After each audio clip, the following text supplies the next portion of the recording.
Moses Koenigsberg. April 16, 1879 – September 21, 1945. As an executive for William Randolph Hearst, ran King Features Syndicate. Comic strips, features and news supervised by Koenigsberg appeared in newspapers having a mass circulation of 16 million readers on weekdays and 25 million on Sundays.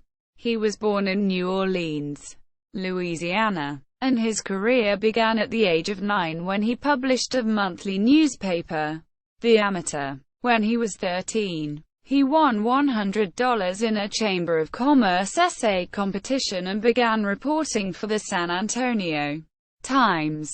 He lost that job when he was sued for exposing corruption among prosecuting attorneys, who were taking fines from prostitutes. The suit was dropped, and he moved to Houston to continue his newspaper career as a reporter with the Houston Age and as an editor of Texas World.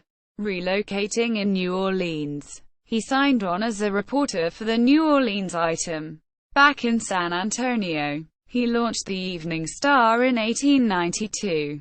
He continued on with newspapers in Kansas City, St. Louis, Chicago, Pittsburgh and New York. During the Spanish-American War, he served with an Alabama volunteer unit and with the 1st Division of the 7th Army Corps in Miami. His book, Southern Martyrs, 1898, is about military censorship during that war. In 1903, he became city editor of Hearst's Chicago American. In 1913, Koenigsberg headed a Hearst subsidiary, Newspaper Feature Service, Inc., to sell Hearst's features and comics to non-Hearst papers.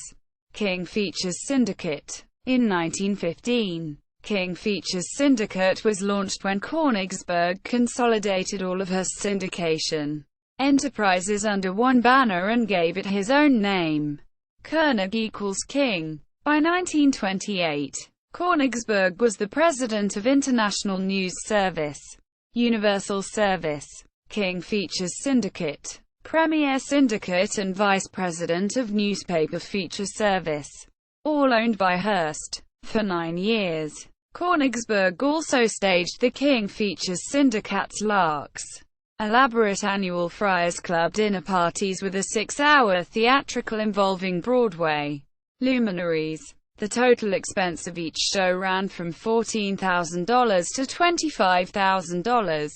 Guests received unusual souvenirs at these events, such as a glass container of liquor inside a walking stick.